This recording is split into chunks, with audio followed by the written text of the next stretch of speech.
ॐ नमो भगवते वासुदेवाय। ॐ नमो नारायणाय।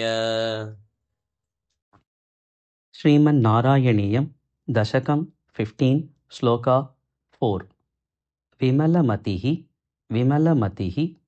उपाक्तैः आसन आद्यैः उपाक्तैः आसन आद्यैः उपाक्तैरासनाद्यैः उपाक्तैरासनाद्यैः विमलमतिरुपाक्तैरासनाद्यैः विमलमतिरुपाक्तैरासनाद्यैः मत् अङ्गं मदङ्गं विमलमतिरुपाक्तैरासनाद्यैर्मदङ्गं विमलमतिरुपाक्तैरासनाद्यैर्मदङ्गम् गरुडसमधिरूढं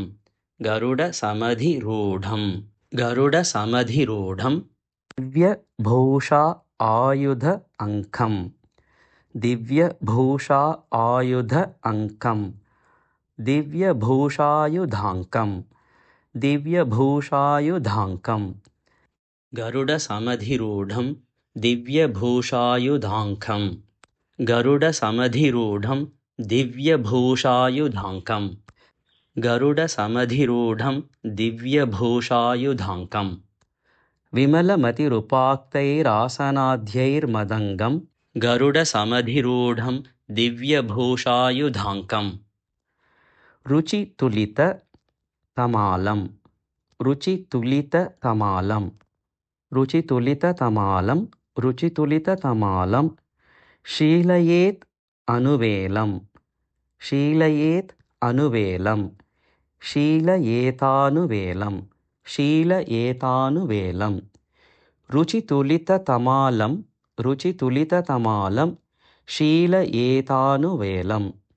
शीलयेतानुवेलं कपिलतनुरितित्वं देवहूत्यै न्यगादीः रुचितुलिततमालं शीलयेतानुवेलं कपिलतनुरितित्वं देवहूत्यै न्यगादीः रुचितुलिततमालं शीलयेतानुवेलं कपिलतनुरितित्वं देवहूत्यै न्यगादीः विमलमतिरुपाक्तैरासनाद्यैर्मदङ्गं गरुडसमधिरूढं दिव्यभूषायुधाङ्कं विमलमतिरुपाक्तैरासनाद्यैर्मदङ्गं गरुडसमधिरूढं दिव्यभूषायुधाङ्कं रुचितुलिततमालं शीलयेतानुवेलं कपिलतनुरितित्वं देवहूत्यै न्यगादीः रुचितुलिततमालं शीलयेतानुवेलं कपिलतनुरितित्वं देवहूत्यै न्यगादीः विमलमतिरुपाक्तैरासनाद्यैर्मदङ्गं गरुडसमधिरूढं दिव्यभूषायुधाङ्कं रुचितुलिततमालं शीलयेतानुवेलं कपिलतनुरितित्वं देवहूत्यै न्यगादीः विमलमतिरुपाक्तैरासनाद्यैर्मदङ्गं गरुडसमधिरूढं दिव्यभूषायुधाङ्कं रुचितुलिततमालं शीलयेतानुवेलं कपिलतनुरितित्वं देवहूत्यै न्यगादीः विमलमतिरुपाक्तैरासनाद्यैर्मदङ्गं गरुडसमधिरूढं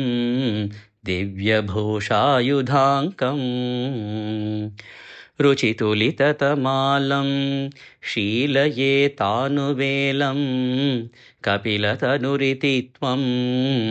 देवहूत्यै न्यगादीः विमलमतिरुपाक्तैरासनाद्यैर्मदङ्गं गरुडसमधिरूढं दिव्यभूषायुधाङ्कं रुचितुलिततमालं शीलयेतानुवेलं कपिलतनुरितित्वं देवहूत्यै न्यगादीः